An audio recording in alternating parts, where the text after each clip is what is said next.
Hello, everyone, and welcome back to another Tier Maker list. Today, we're going off of video games and on to an altogether different subject, anime. Now, One Piece is the longest running anime that I personally am fully caught up on as of what is today. September 30th, 2020. I am current. Took me about a year and a half to get to this point. Current with the anime, mind you. Not current with the manga. I know it's a decent little chunk ahead and currently in the Wano arc at the moment.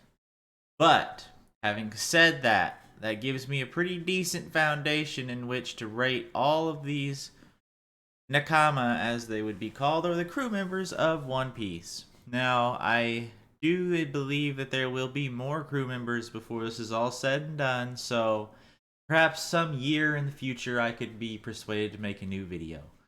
For now, we're going to be looking at the crew members of One Piece, and I'm very happy that they have included the two ships that the crew find themselves using in the Straw Hats. Now, let us look at our tiers. S tier. The absolute best of the best. They have a great backstory. They have great interactions with all the other characters. I mean, this is One Piece. All the characters are great. Every one of them is awesome. But they were comparing them against each other. I've said this in a previous video. If you see a character that goes lower than another, it is not to say they are a bad character. It's to say that they, compared to the other characters, are just a smidge lower. So, starting us off on the list, we have Soul King Brook himself. Now, whenever we're doing our rankings here, we're going to be looking at backstory, character design, common dialogue, fighting prowess, things of that nature. I know it's not quite fair to include fighting prowess, but all of these guys have had their fair share of epic battles and victories nonetheless of their strength. And worry not, for I am not at all biased. Nothing at all would suggest that I tend to favor any of these characters over the other. But either way, starting with Soul King Brook. We first meet Brook on the ghost ship as they're trying to not make their way to Thriller Bark, or that's where they end up going. They run into him on the ghost ship. Luffy, being Luffy, of course, wants him to join. Everyone else is like, this man's a skeleton. Why would we want him? And of course, he starts off with his usual, like, may I see your panties bit. And I get it. You know, he's got funny moments, particularly when he mentions body parts that he does not have because he is a skeleton. It's funny. And I think his musical abilities are cool. And his story with Laboon and this tragic tale of all of his crew dying, the Rumbar pirates, all of them dying, it's pretty tragic.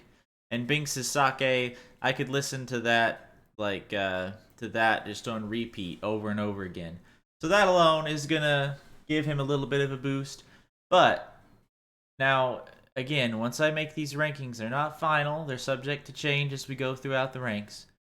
But Brook, I'm sorry, among the Straw Hats is going to be C tier. This D tier here, I'm going to have trouble utilizing it on this list because I love all these characters so much, Brook included. But when in my heart of hearts I compare Brook to the rest of the members that I see before me here, he's got to go on not only a lower tier, but a substantially lower tier. Moving on to our boy, Chopper. Now, as far as being adorable, obviously he's high up there. He's got his, you compliment him and he wiggles around and he's like, that doesn't help at all, stupid. That kind of thing. He's adorable.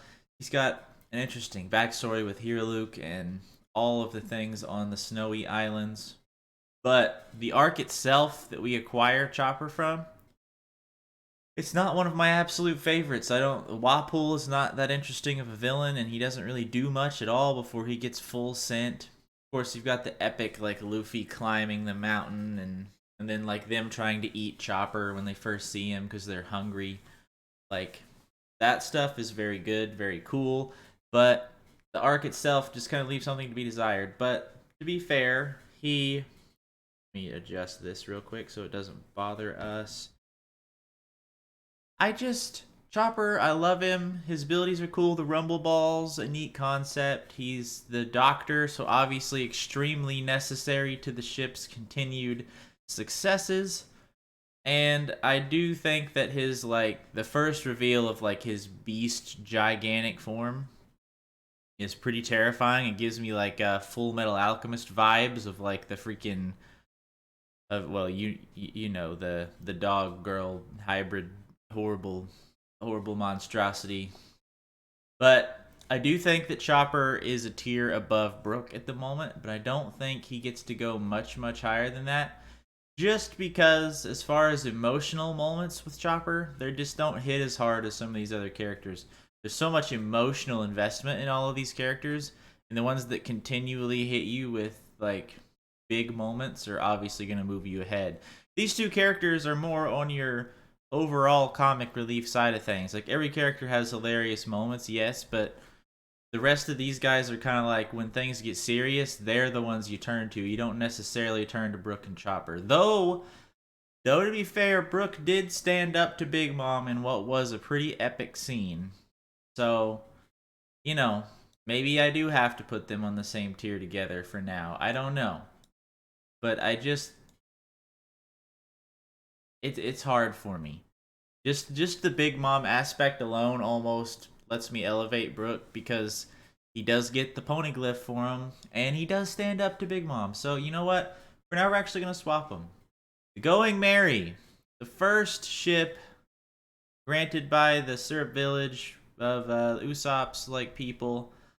It's absolutely, like, iconic and one of the most tragic scenes. And spoilers, if there hasn't already been spoilers, this is a pretty big spoiler. They have to basically give the Going Merry a Viking funeral.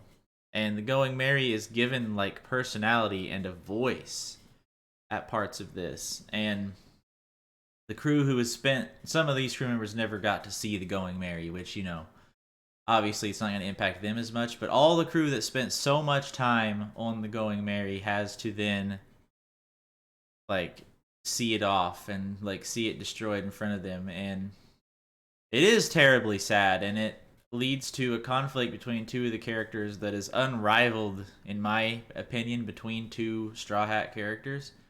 But the Going Merry, in my estimation, is going to be S tier just because of the adventures that it facilitated throughout the first, like, almost half of the story. Like, the Going Merry was the linchpin for them getting anywhere. It was given a personality, it was given all kinds of things, and its emotional send-off really spoke to how much meaning the Going Merry really had. But then, after the Going Merry goes away, then you have another ship. We're going to go ahead and just rate it right now. Created by our boy Frankie here, who we've yet to get to. But we have the Thousand Sunny. And the naming ideas for this were hilarious, by the way. But Thousand Sunny, it's got, as far as, like, functionality, vastly superior to the Going Merry, but it's not all about functionality. And I think the Going Merry's great. Or, sorry, the Thousand Sunny is great. But whenever you compare it to the Going Merry, it just doesn't quite hit the same, at least as of yet. I think by the time the journey's over, we'll have gotten the same amount of investment, maybe. Just because it was, like, their first ship, they all grew so much in the course of having that ship. And the Thousand Sunny, you know, obviously they're still actively using it. It's still actively helping them along their journey. But with that being said, I don't think it has nearly the pull at the moment that the Going Merry does, from an emotional standpoint and from a love from the crew standpoint. Now again, the creator of the Thousand Sunny, Frankie himself. Now, I did enjoy the arc that we got Frankie from, and of course when they finally get him at the end, it's hilarious, because Robin is essentially, like, crushing his you-know-what with her, like, hand skills. Like, they're just convincing him to join the crew, basically, after he makes the ship and tries to not even be a part of sending them off. Because he knows he wants to go, but if he's there, he knows he will go. So he's like, I'm not going to be there. And all of that stuff is great. But as far as post-time skip character design changes, And let me actually just re-tackle that for these first two so far. Brook, I actually kind of like his transformation into the Soul King. I understand it. I like it quite a bit. He utilizes it for his like spirit side where he can like conjure up his spirit through music and like scare people with it. But his design, his is okay. I'm kind of indifferent on his as compared to how it was. Chopper, I like the hat. You know, the original hat, of course, I like maybe a little bit more, but I think Chopper again, I'm kind of just on it. Frankie is probably my least favorite as far as like his differences. I liked pre-time skip Frankie's design a lot more than post-time skip Frankie. And Frankie hasn't really gotten a lot of time to shine post time skip, in my estimation. Which, so maybe eventually he will move his way up farther here. But again, he's going to have to go a little bit lower. And so far, you're looking at this list, you're thinking, man, this guy doesn't like the One Piece characters. Listen, okay, I'm just preemptively placing them in a place that I think is predictive of where the rest of these guys are going. Because the rest of this list, oh man, it's loaded. This list was backloaded for sure. Jinbei, the former leader of the Sun Pirates. Now again, if I get any information wrong, I apologize. I have it's 900 and some episodes is a lot. Okay, it's a lot of information, and I don't read the manga. There's a lot of information that I may have missed. I don't read any other side like synopses and story summarizations. So all of this is basically from someone that has watched it through and has like rewatched impactful moments to me like a million times, and occasionally the stray episode here and there that I just loved front to back. Jinbei basically responsible for not responsible for Arlong Park, but his actions led to Arlong getting to where he was and to basically capturing Nami and like enslaving her and everything that happened there, Kokiyashi Village and all of that stuff. But Jinbei himself is incredible. He gives his blood to Luffy after the Horty Jones fight. He proclaims that he will be a part of Luffy's crew, which as of where we are in the anime right now, he still hasn't showed up to Wano, which is really getting under my skin. But Jinbei is awesome. He's been willing to sacrifice himself for Luffy even before he was a Straw Hat during the War of the Best, Summit War. He was willing to give his life so that Luffy may live. Ultimately, he didn't have to do that. But if we're going to talk like late game characters that might end up actually dying, I could definitely see Jinbei being among that short list. I could also see Usopp just because of his wanting a warrior death as like his goal. But that being said, back to Jinbei. I think Jinbei is going. He's a brand new member, so rating him A tier is a little tough, right? But just the way that he is as a character and the direction that I could very easily see him taking later in the series, he's got to be at least A tier, and by the end of it, could very easily elevate higher. Usopp. Usopp the Liar, much like Noland, known for his tall tales and his deceptiveness in combat, as well as his wiliness. Perhaps my absolute favorite Usopp moment, and maybe even Luffy moment nearly, is their feud with each other over the fate of the Going Merry. Oh my goodness, the duel there is so much emotion between those two characters, and Usopp almost won that. Like, obviously Luffy is 10,000 times stronger than Usopp, but Usopp knows Luffy. He knows how to counter him, and he, with the help of his traps and with the help of his manipulating Luffy's personal traits, he almost won that fight against Luffy over the Going Merry. And it was absolutely heartbreaking to watch, of course, because that was like the first time that legitimately any of the Straw Hats had ever fought each other. Like, you know, there was the silly nonsense at the like the first island in the Grand Line where like Luffy thinks that for some reason Zoro like took all those people out in cold blood for whatever reason. I don't know what that scene existed for, but that one didn't count because it quickly resolved itself before they actually were mad at each other. Zoro was just more upset that Luffy was an idiot, which I fully respect in that moment. But the feud between Usopp and Luffy is one of my absolute favorite moments in any anime because it shows that it's not always just going to be happiness and friendship that gets you through something. Which obviously, he comes back to the crew, but not after a lot of things happen, and it nearly looks like he won't rejoin the crew. But Usopp's role is to basically be the courageous coward. He's cowardly, but he really isn't at the same time. He actually is like I've seen this explained before. He's actually like the bravest of them because he overcomes great fear every time he fights someone. Like most of these other Straw Hats, yeah, like Chopper and occasionally like Nami, maybe in like Brook, maybe they'll be a little afraid in combat, like sometimes, or maybe they'll flee. Usopp is terrified basically anytime they get into a fight, but he still stands there and fights. And, that's like actual bravery. Like these guys are just straight up like chiseled veterans that they don't feel fear anymore so much as anticipation. Usopp is perhaps the bravest already through that aspect. In my estimation, Usopp is going to go right up here with Jinbei, and it's debatable for me to put him into the S tier. And looking at the list, I am greatly considering it. But at this moment, we're going to leave Usopp A tier, and we'll see where the rest of the list takes us. Nami, the cat burglar, first female crew member. I mean, one of the earliest crew members anyway. The navigator. She has one of the most impactful moments for a lot of people. The turning point in whether or not they drop One Piece or whether or not they're invested all the way through. And this was the moment that when my girlfriend told me to watch One Piece, she said, "Get to this moment." And it's not that far in. I forget what episode it is, but it's during the Arlong Park arc, so it's not that far in.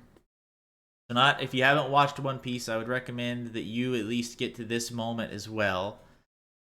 And this will determine whether or not you want to basically be a lifer in this series. And it's the moment in Arlong Park where Nami asks Luffy for help. All of her village is now going to confront Arlong, and she knows now that everything that Arlong has told her about, like, buying back the village was just a lie. And now all of her village knew the whole time, basically, but now they're going to go and confront Arlong because now they know that Nami knows it, too. They're going there.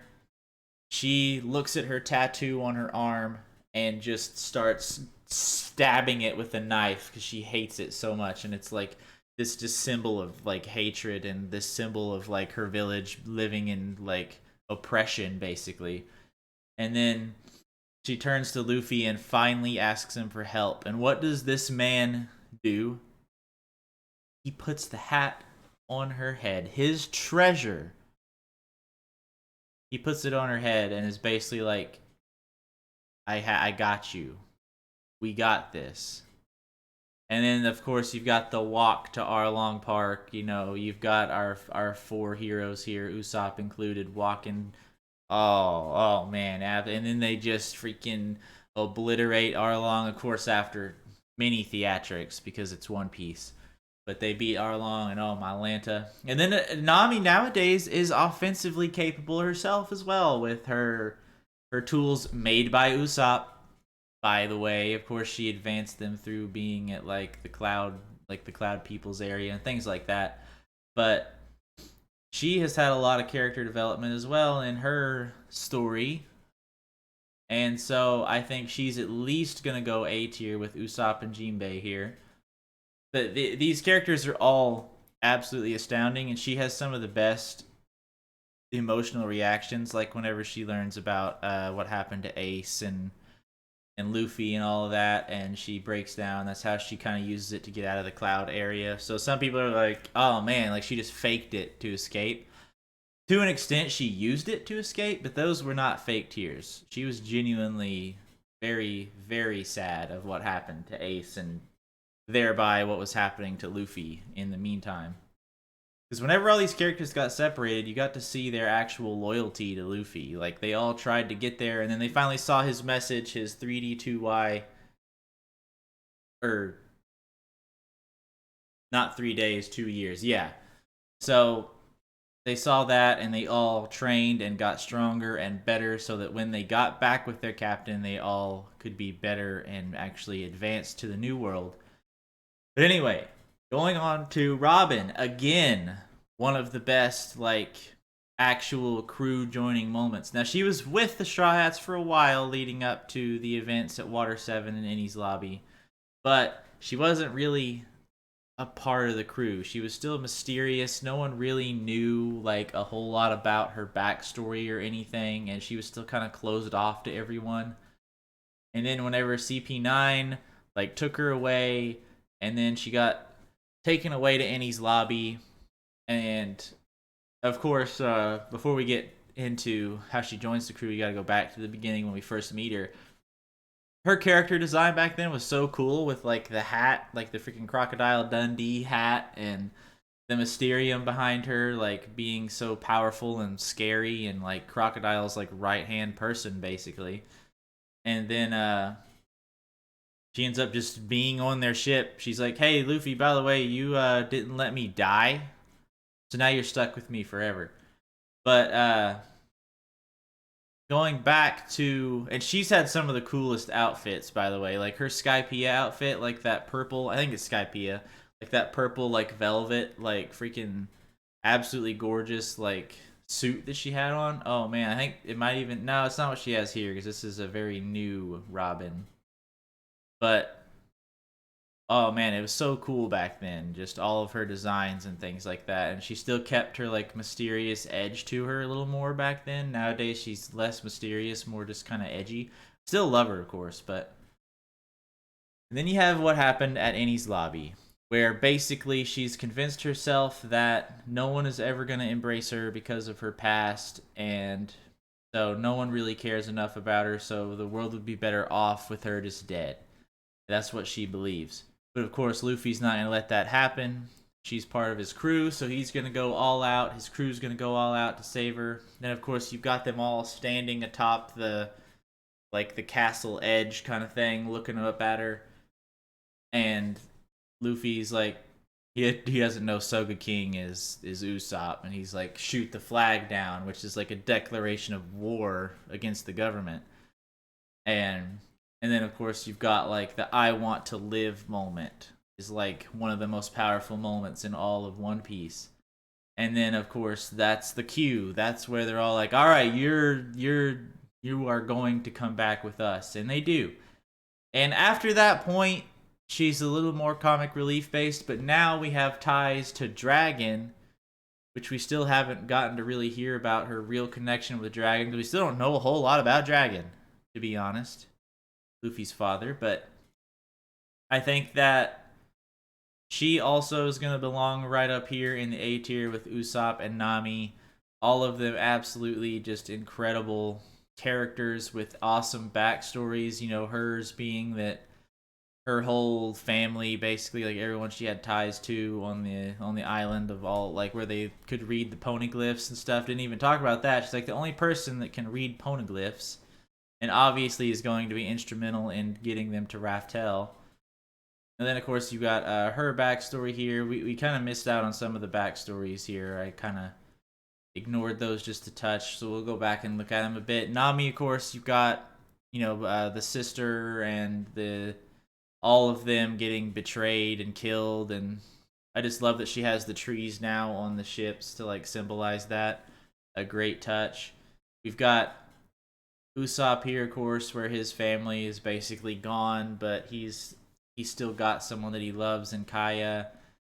And, you know, you've got all of the stuff that happened there with the butler and everything. And then you've got Frankie here with Tom and the shipwrights and all of that stuff. Moving on, though. Our captain. Oh, captain, my captain. Luffy. Monkey D. Luffy. What can you say about this guy? He's got a heart of gold, but also a fist of literal like steel. Basically, you can't keep the guy down. He's your shonen pro tag. He's your Goku. He's your Naruto. He's your Gon. He's just the go-to. He will always succeed in the end, even if he fails at first, and he will never ever give up on his people. And Luffy has grown so much as a character, particularly after the death of Ace, and him actually seeing what the New World can do after his crew was separated by Kuma at Sabaody. We got to see like what truly was what Luffy was made of, and nowadays, man, he's been stuck in that prison camp with Queen for way too long now. I'm just saying, a lot of episodes I've had to wait for him to get out of there. I think we're finally getting close because Big Mom's about to start wrecking shop. But Luffy, I mean, obviously, what can you say? He's S tier. There's no debate to be had. Luffy is the best of the best. Better than anyone ever could be in the One Piece universe. He will be the king of the pirates. Sanji. Now, a lot of people don't really necessarily like what he's become recently, which is just, even more degrading than before. At first, he was like, kind of like the chivalrous lady lover, and nowadays he's kind of like the dirty old man lady lover.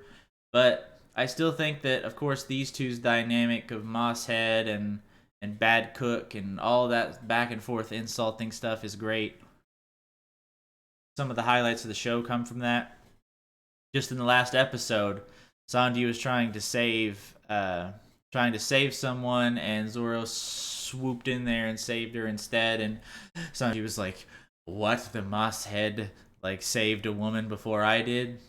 But of course, it's because Zoro also cares about her. But that's besides the point. Sanji, of course, you've got the backstory of him being a Vinsmoke that we don't learn about till way, way, way into it.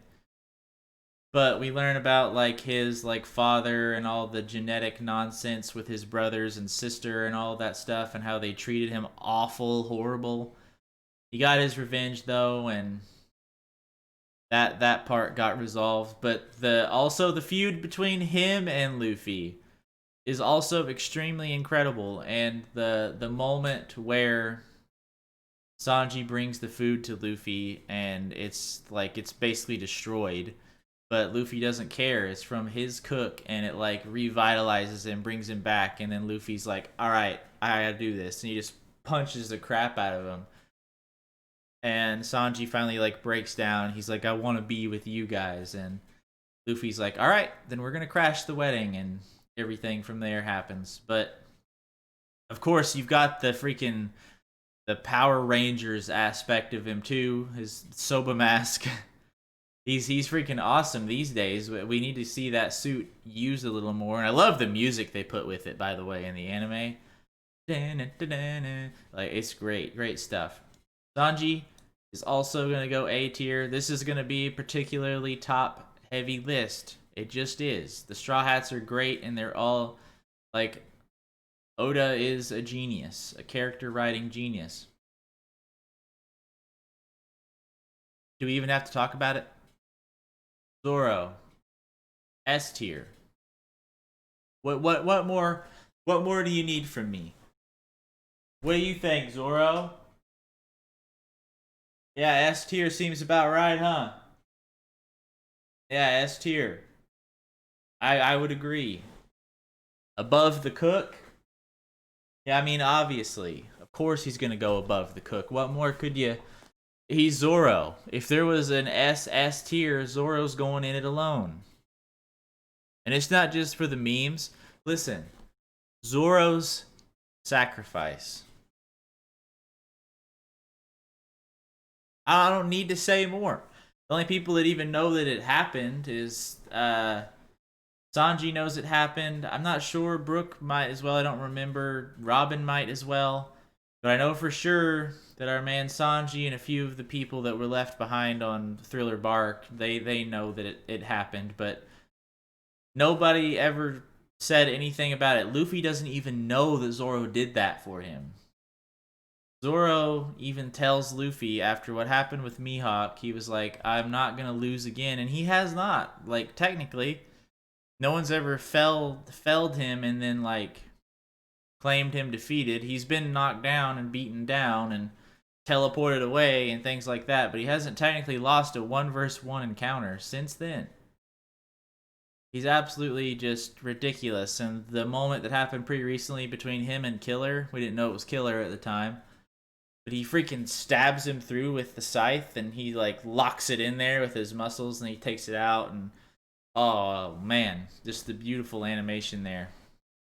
Zoro has some of the best takedowns in the entire series. He takes out some of the strongest opponents at all junctures. He's obviously second to Luffy, so he's going to take the second strongest commanders, basically. And listen, the theories that I've heard going around of he's going to be the one that takes out Kaido, oh, baby, I'm all for that. Please let that, like, Luffy can take out, Shanks. Sanji could take out Big Mom, perhaps, like something in that realm. And then Zoro gets to take out Kaido. Oh, man, it would just be absolutely symbolic and wonderful. But Zoro is just, he's top tier. He puts a sword in his mouth. Uses 3 swords. Puts one in his mouth. He's got an eyeball that we don't know what's going on with it just yet. Like, I'm thinking it's going to be something special. It's going to, like, open up and he's going to have, like, the eye of Bradley, King Bradley from Full Metal Alchemist. He's going to have, like, a special power. And he's just going to go, like, freaking Super Saiyan 12 and just absolutely wreck shop. It's going to happen. I'm telling you, there's something special about that eyeball, and it's going to open up at some point. And you're gonna, oh man, you're gonna see some things. I'm telling you, just like he's gonna see some things with that eyeball. Zoro is top tier. If I could put him at the absolute top, I would. He would go above even Luffy and friends here. Honestly, I'm like, here's the truth. Here's how we play this. We actually occupy these slots like this. And honestly, you know what? Now that we have freed up this space for ourselves, I think we elevate Sanji. I think we elevate Nami. So now I'm a little happier with where this list sits because we have the one true king at the top of our list here. So let's start from the bottom and let's see if we can like kind of make this a little more of a bell curve. We've got our Chopper and our Frankie tier here. If I compare them to the Thousand Sunny and Brook himself, I mean honestly they're basically on the level of Brook, but his character design, I'm gonna put him in the bottom of the bottom. Looking at this part of the list, I don't think I can elevate any of them. The utility of the Thousand Sunny, maybe you could say it goes up there, but I don't think you can say it just yet. We need more time with it. I know we've had hundreds of episodes. We need more time with it. So for now, we're going to leave it in Charlie tier. Looking at our boys here in the middle and girl. We got Jinbei, we got Robin, we got Usopp. I want, as badly as I want to move Usopp up more. You know what? Fine. We'll move Usopp up more. And then we will... It's real hard for me. Listen, it's very tough. Because all of these characters, obviously backstory is going to play a huge part in all of this stuff. But I don't think I can bring anyone back down farther. No, yeah, I think this is exactly how I want this to play out right now. Maybe we just like, we put these, can we put these back? Can we put these back? We can't get rid of them. I was going to take the ships out of the equation just to like, kind of make things a little easier to see here, but if we take them out, and we actually have what is almost a decent little bell curve set up. There's just not enough members at the moment to actually round out a full-fledged list. If we're by the end of the show, there's probably going to be 3 or 4 more names to put here, and honestly, it'll probably end up rounding us out pretty well. But looking at this, we've got Frankie, we've got Soul King, Brooke, we've got Chopper, we've got the Thousand Sunny. Then in the B tier, we have Jean Bay and Robin. The A tier, we have the Going Merry, Sanji, not Vin Smoke Sanji, don't even say it to him, he'll get upset. Nami, Usopp. Then at the top of the top, we've got Captain and Vice Captain. We have our Commander and we have our Chief. We have Zoro and Luffy. It just doesn't get any better. One Piece is, for those of you that either have not watched it, I don't know why you would get this far in the video having not watched it, but if you haven't watched it, I recommend that you give it a try. I know it's a huge commitment, 900 some plus episodes, that's a huge commitment. You can skip the filler, it's okay. I know you diehards out there, maybe some of you will say you can't. You can skip it. Basically all of it. Maybe you'll stick around for the G9? The Marine base, basically. One of the best fillers in anime history. You still don't even need to watch that. So do yourself a favor, take a chance, at least watch to the part in Arlong where Nami asks for help. Get that far, see if you're hooked. And I would love to hear from you in the comments down below, those of you that have watched it. If you disagree with anything on my list here, the only thing I will allow no difference in opinion on is Zoro being at the top, regardless of what tier letter it is. I will accept no disagreement in that regard. Everywhere else, though, I'm welcome to be swayed. I'm welcome to interpretations. So let me know down in the comments below what you think. Leave a like. Helps me out. Helps me like feel like I can make more of this stuff safely without having to worry about backlash on it. But either way, guys, thank you guys so much for checking it out, and I'll see all of you in the next one. Bye!